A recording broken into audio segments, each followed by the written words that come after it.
దేవాలయ భూముల ఆక్రమణ అనేది తీవ్రమైన సమస్యగా మారింది అధ్యక్ష. తెలంగాణ రాకముందు 87,235 ఎకరాల దేవాదాయ భూములు ఉండేవి అధ్యక్ష. తెలంగాణ వచ్చిన తర్వాత 20,124 ఎకరాల దేవాలయ భూములు కబ్జాకు గురి అయితే కేవలం 1,146 ఎకరాలకు మాత్రమే కేసులు సమోదు అయ్యాయి అధ్యక్ష. కబ్జాకు గురైన మిగతా భూముల లెక్క ప్రభుత్వం దగ్గర ఉందా? ఉంటే దానిపైన ఈ ప్రభుత్వం ఏం చర్యలు తీసుకున్నారో సమాధానం చెప్పాలి.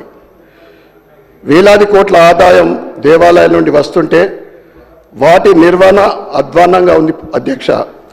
కేవలం బడ్జెట్లో 190 కోట్లు కేటాయించి వాటి అభివృద్ధి ఏ విధంగా సాధ్యమో ప్రభుత్వం సమాధానం చెప్పాలి అధ్యక్ష.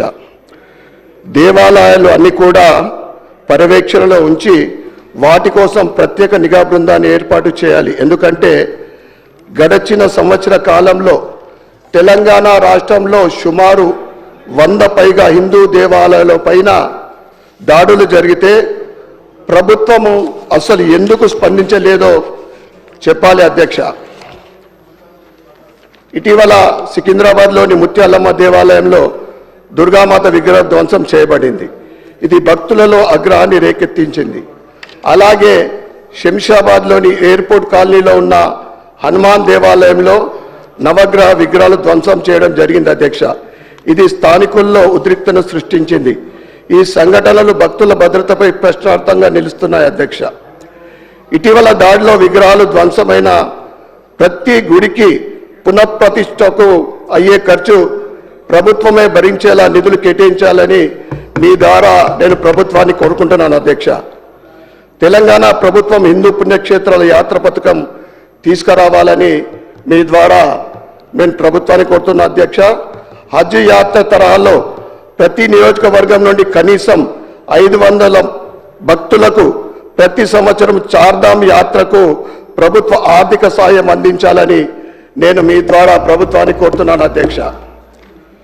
ఎండోమెంట్ బడ్జెట్ను 1000 కోట్లకు పెంచండి.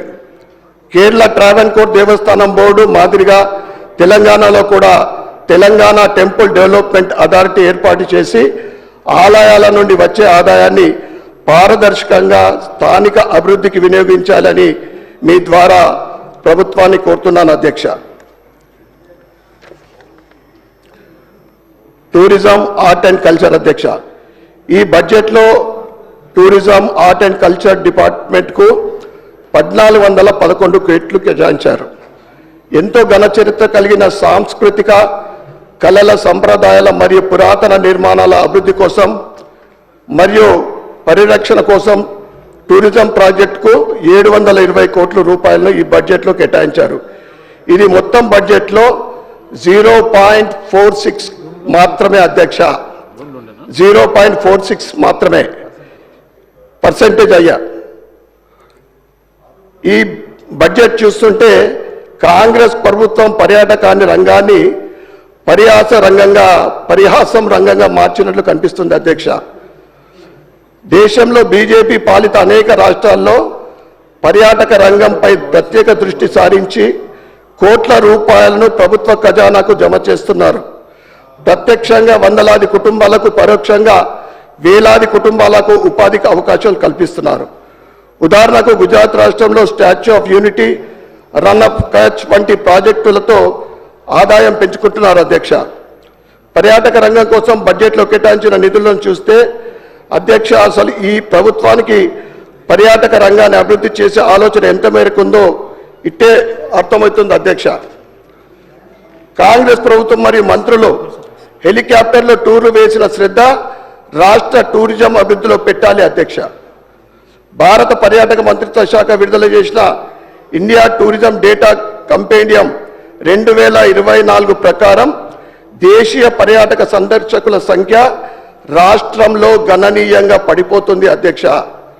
దాదాపు 9 కోట్ల దేశీయ పర్యాటకులు, 1.5 లక్షల విదేశీ పర్యాటకులు వస్తున్నప్పటికీ వారికి సరి అయినటువంటి వసతులు లేకపోవడం వల్ల వాళ్ళు త్వరగా తిరిగి వెళ్ళిపోతున్నారు అధ్యక్ష. అదే 2-3 రోజులు ఉండే వసతులు కల్పించినట్లయితే పర్యాటక రంగం ఇంకా అభివృద్ధి చెందుతుంది. ఉదాహరణకు కుంటాల వాటర్ ఫాల్స్లో ఎటువంటి సౌకర్యాలు లేదు. అందుకే అక్కడ పర్యాటకులు వచ్చి సేమ్ డే రిటర్న్ పోవాల్సిన పరిస్థితి ఏర్పడుతుంది. గత బీఆర్ఎస్ ప్రభుత్వ హయాంలో టూరిజం పాలసీ లేకపోవడం చాలా బాధాకరం. అలాగే కాంగ్రెస్ ప్రభుత్వం తెచ్చిన నూతన టూరిజం పాలసీని స్వాగతిస్తున్నాం. కానీ దాన్ని చిత్తశుద్ధితో అమలు చేయాలని కోరుతున్న అధ్యక్ష. నేను టూరిజం 2025-30 పాలసీని చదవడం జరిగింది. అధ్యక్ష, రాష్ట్రంలోని ముఖ్యంగా 27 పర్యాటక ప్రాంతాలను గుర్తించారు మరియు వాటన్నిటిని అభివృద్ధి చేస్తామంటున్నారు. కేవలం 775 కోట్ల బడ్జెట్తో 27 ప్రాంతాల అభివృద్ధి సాధ్యమని నేను అడుగుతున్నాను అధ్యక్ష.